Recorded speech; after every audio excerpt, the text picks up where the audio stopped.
Buenas tardes tengan todos ustedes. Bueno, ya mis dos compañeros, mis dos colegas que me antecedieron ya hablaron todo del tema. Entonces, voy a ser rápida para no aburrirlos. Como es tarde, ya estarán con sueño, cansados. Voy a hablar sobre consideraciones anatómicas en cardiopatías congénitas cianóticas.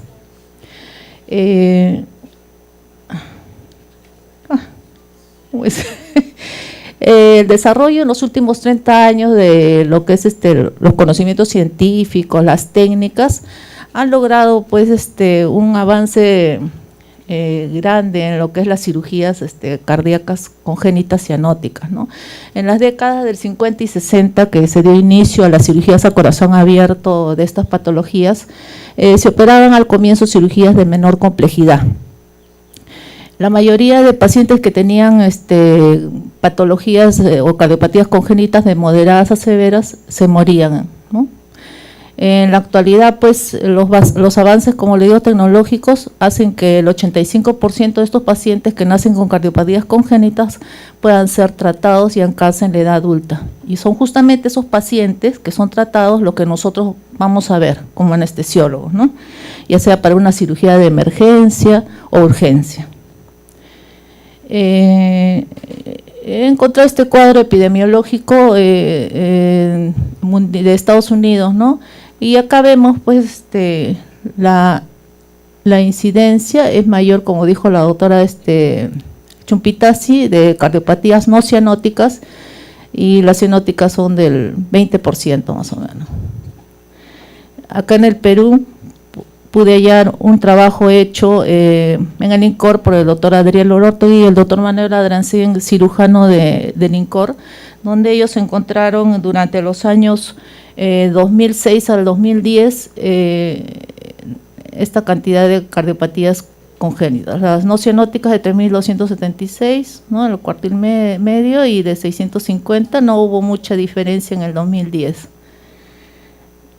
Bueno, como ya yo quiero más centrarme en lo que es la parte de la cianosis. La parte de la cianosis que se produce como resultado de la hipoxemia severa es considerada pues una enfermedad sistémica, porque la cianosis nos va a afectar varios órganos de nuestro sistema.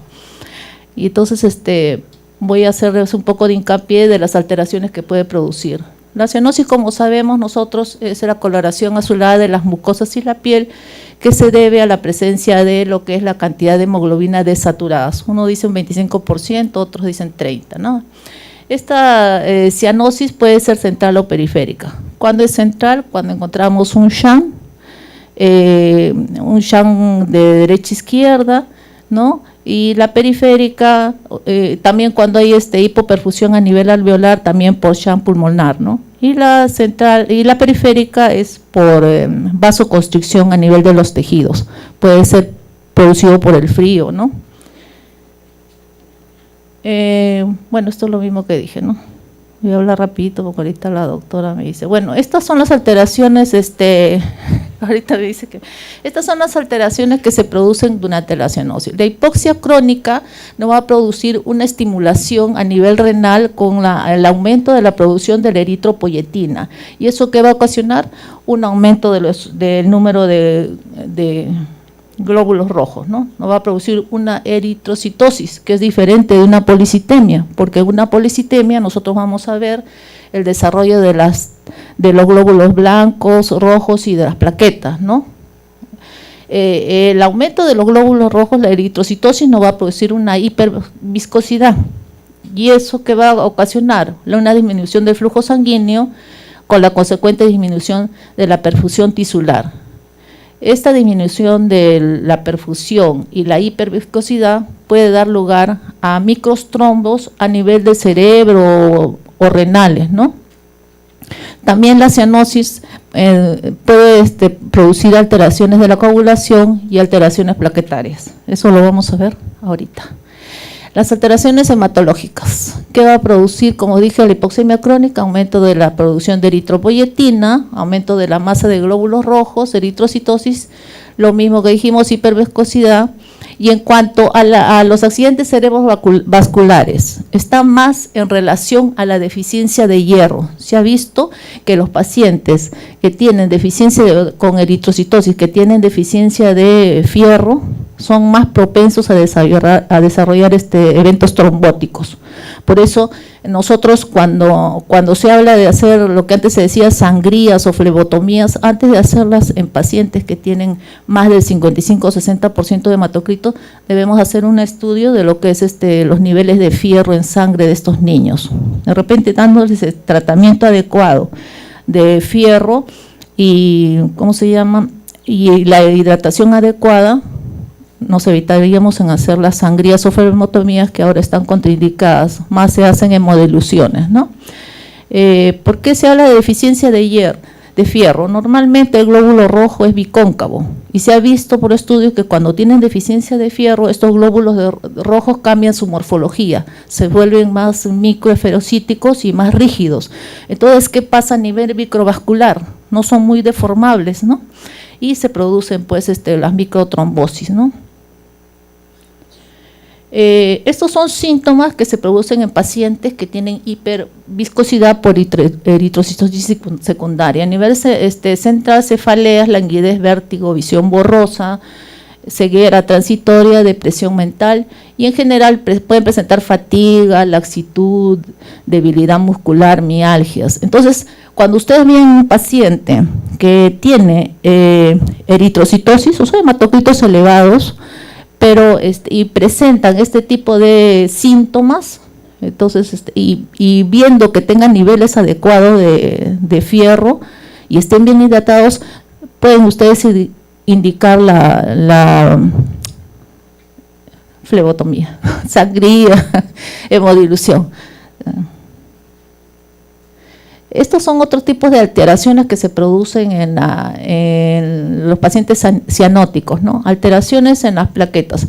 Muchos de estos pacientes con hematocritos altos, ustedes pueden ver que sus tiempos de coagulación de protrombina y tromboplastina están alterados, así como el número de plaquetas. ¿Por qué?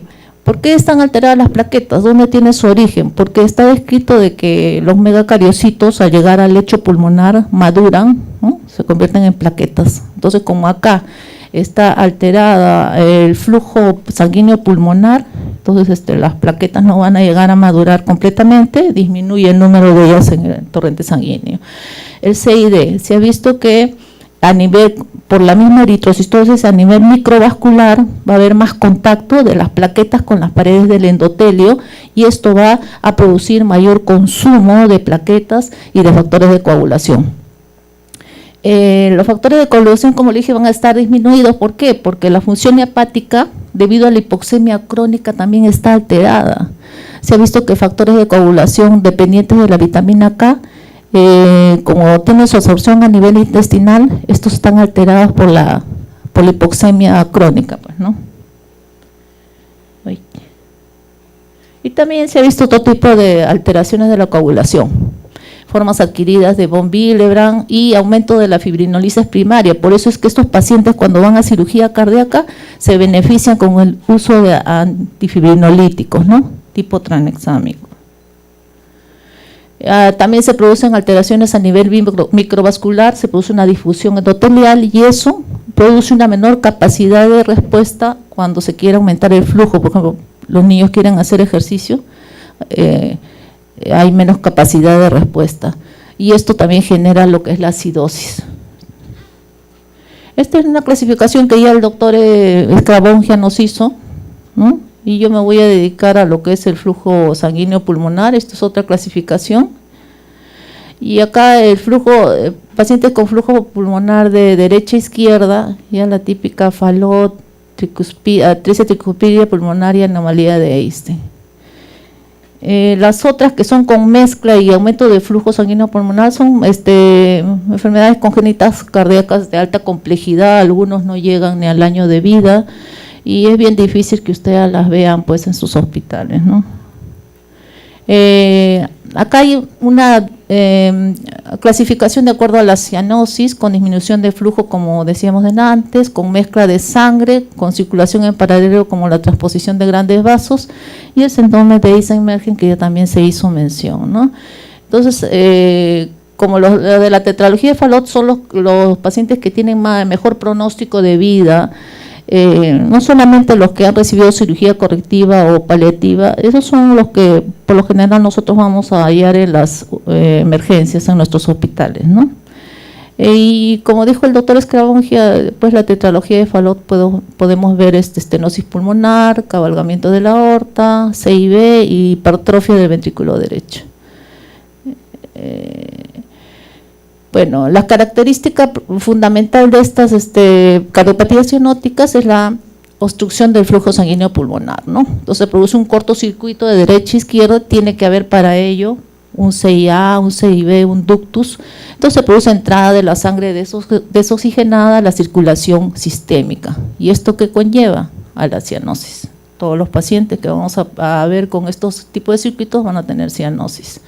Entonces, estas son las características, Shan de derecha a izquierda, cianosis, son niños que van a presentar saturaciones de 85%, todos ellos van a presentar acidosis, como lo mencionamos antes, poliglobulia, eritrocitosis, disnea y el hipocatrismo digital, ¿no? Entonces, las manifestaciones clínicas de estos niños van a estar determinados por la obstrucción al tracto de salida del ventrículo derecho, y van desde lo que es una insuficiencia cardíaca, cianosis, dedos en palillo de tambor, lo que es la disnea, ¿no? Porque los niños tienen crisis de cianosis o TCP, que le llaman en Estados Unidos. Los niños se ponen azules y se ponen en cuclillas para aumentar la presión abdominal y mejorar el retorno venoso, ¿no? Y esto es lo que dan el tratamiento médico para estas crisis: morfina, bicarbonato para la acidosis, propanolol, ¿no? Y fenilefrina. El tratamiento de estos pacientes es quirúrgico, puede ser paliativo, como se dijo antes, con un Bleilotaxi o correctora, ¿no? El tratamiento, si el niño tiene una buena anatomía, en niños mayores es la corrección total, y si el niño tiene una anatomía desfavorable con saturaciones menores del 75%, el tratamiento puede ser médico o paliativo, ¿no? Con un Bleilotaxi. Entonces el enfoque, ya me quitaron, quería hacer quería despertarlos, pero era más fuerte para los que están atrás y se están durmiendo. ¿Qué hacer en estos casos, no? ¿Qué vamos a hacer? Bueno, lo que dijo la doctora Chumpitazzi, lo principal es la evaluación preparatoria, sobre todo en pacientes de este tipo que viene para cirugías selectivas. Entonces, la revisión de la historia clínica, lo que habló la doctora, la cianosis, falla cardíaca, ver qué clase funcional está el niño, sus patrones de crecimiento, su ganancia ponderal, como dijo ella, si hay síndromes asociados, por lo general hay pacientes que tienen síndrome de Down, al examen físico, su patrón respiratorio, el color de la piel, si su desarrollo es adecuado para la edad que ellos tienen, y la auscultación, ¿no? La auscultación, tenemos que ocultar pulmones, corazón, los pulmones y el tipo de estertores. Los exámenes de laboratorio es indicado en estos pacientes. Ya hablamos de la eritrocitosis, entonces tenemos que pedirle su perfil de coagulación para ver cómo están sus exámenes. Y aparte de las radiografías y todo lo que habló, ya no lo vuelvo a repetir ya porque la doctora ya lo dijo ya. Y esta es una forma una forma modificada de ROS del NIJA, de la clase funcional de insuficiencia cardíaca en los niños, ¿no? En los niños no podemos hacer los test de esfuerzo, entonces ellos los podemos clasificar de acuerdo a esta modificación. Clase 1 es asintomático, en la 2 puede presentar una taquimia moderada o diaforesis durante la alimentación, en los niños más grandes, disnea al esfuerzo. La clase 3 ya la taquimia es marcada y la diaforesis también en la alimentación del lactante, o sea, y en los niños más grandes es la disnea marcada al esfuerzo, ¿no? En estos niños se ven que tienen tiempos prolongados de alimentación, se cansan ellos al lactar, al mamar. Entonces eso conlleva déficit de crecimiento, es una clase 3, y la clase 4 pues es una taquimnia ya evidente con retracciones costales, ¿no? Y los niños aún estando en reposo van a presentar quejido, diaforesis, cansancio, ¿no? Y esta es una clasificación de riesgo de la enfermedad cardíaca para la cirugía no cardíaca. Tenemos que ver altos, el tipo, si la patología cardiológica está bien compensada, si está mal compensada o tiene presencia de complicaciones mayores, esto es, si el niño presenta falla cardíaca, hipertensión pulmonar, arritmias, cianosis, y tiene una cardiopatía compleja, y va a estar sometido a una cirugía mayor y el niño tiene menos de 2 años, o es una cirugía de emergencia, o el niño ha estado hospitalizado más de 10 días, es una ASA 4 o 5, se le considera como riesgo alto. Y estos niños deben ser diferidos a centros especializados, donde tengan todo este personal especializado para el manejo de estos niños. Un riesgo intermedio, cuando la fisiología puede ser normal o está bien compensada, es una cardiopatía simple, va a ser sometido a una cirugía mayor, tiene menos de 2 años, puede ser una cirugía de emergencia con estancia hospitalaria mayor de 10 días, una ASA 4 o 5 se le considera de riesgo intermedio. El riesgo bajo, la fisiología es normal, la cardiopatía es simple y es una cirugía menor, ¿no? Puede ser una hernia, una extracción de dientes, niños mayores de 2 años, la cirugía es selectiva, o sea, puede ser estudiado, puede tener apoyo ustedes de los cardiólogos para que les indiquen lo que está prohibido en estos niños, en el manejo de estos niños. La estancia hospitalaria en menor de 10 días y un ASA de entre 1 y 3, ¿no? ¿Deben ser premedicados los niños con cardiopatía congénita? ¿Ustedes qué dicen? ¿Los premedican a los niños? La mayoría dice que no, porque tienen miedo, ¿no? Porque se nos va a dormir en el camino y ¿qué hacemos? ¿No? Y encima son azules, se nos quedan ahí, ¿no? Entonces pues dicen, no, ¿qué les vamos a dar? No, pero no, sí, en los niños cianóticos sí, todos deben venir premedicados, colegas, todos, no les dé miedo, porque es peor que a estos niños les dé crisis de hipercianosis, lloren, hagan pataletas, esto puede inducir arritmias. Además, si vienen premedicados, facilita la separación de los padres cuando entran a sala, ¿no? Usted ya no tiene que estar jalándolos y el niñito llorando y pataleando, ¿no? Entonces, la elección es por la vía oral, nada que les produzca llanto ni excitación, todo oral. Entonces, incluso la madre puede darle la premedicación, ¿no? Para que el niño esté tranquilo y no se sienta amenazado. Entonces, acá lo que utilizamos es el midazolam a 0,5 miligramos por kilo por la vía oral. Le da una premedicación segura y eficaz. Nosotros siempre se lo ponemos antes de ir a sala de operaciones, no se lo damos pues 1 hora antes y el niño está esperando, ¿no? Antes de subir a sala de operaciones, le damos la premedicación y llega a sala tranquilo. El ayuno, no debemos pues a los niños cianóticos deshidratarlos demasiado, ¿no? Entonces, por lo general, si son menores de 6 meses, líquidos claros. Los líquidos claros puede ser agüita de anís, a jugo de naranja, pero sin pulpa, nada de gaseosas, porque hay mamás que dicen, tiene sed, le dan su gaseosa, no, nada de gaseosas, ¿no? Y no superar los 3 nuditos por kilo, ¿no? 2 horas antes en los niños más pequeños, 3 horas antes en los niños más grandes, ¿no? Y generalidades vamos a hablar. Vamos a hacer, ¿me falta mucho? ¿Me falta poco? ¿Cuánto me falta? Bueno, como dije, estos niños con hematocrito elevado, mayores de 60, necesitan una adecuada hidratación, ¿no? Las horas de ayuno, disminuirlas, tienen mayor riesgo de embolia paradójica, evitar las burbujas de aire en las líneas venosas, tienen que tener mucho cuidado con la llave de doble, triple vía donde ustedes ponen los medicamentos, siempre jalar un poquito para llevarse las burbujas y administrar el líquido, ¿no? Y evitar, como dije, los incrementos bruscos del consumo de la demanda de oxígeno, como sucede cuando el niño llora, hace pataletas, y cuando hay niveles superficiales de anestesia, porque hay muchos colegas que dicen, no, este niño hay que sacarlo extubado, no hay que dormirlo mucho. Y al contrario, sí, los debemos de dormir bien, porque les va a producir mayor demanda, ¿no? Hay un nivel de anestesia superficial. La profilaxis de la endocarditis, como dijo la doctora, ya lo trataron muy bien el día de ayer.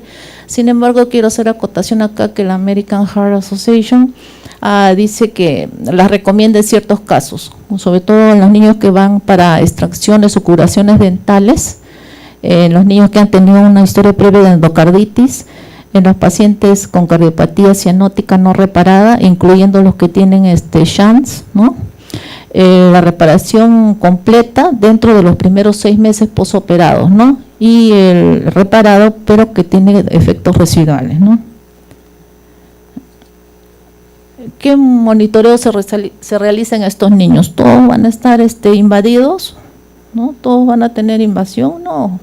Podemos utilizar un monitoreo mínimo, ¿no? Una presión no invasiva, un estetoscopio precordial, el EKG, la temperatura, porque si no un niño frío nos produce acidosis, como dijo la doctora Chumpitazzi, nuestro ventilador que tenga monitorización de la presión en las vías aéreas, el analizador de oxígeno inspirado, la oximetría de pulso, la capnografía. ¿Ya? Tener mucho cuidado con la oximetría de pulso cuando el paciente viene con una cirugía paliativa, un Blalock, dependiendo del sitio donde le hayan hecho el Blalock. Si es en el lado derecho, le ponemos la pulsoximetría en el lado izquierdo, ¿no?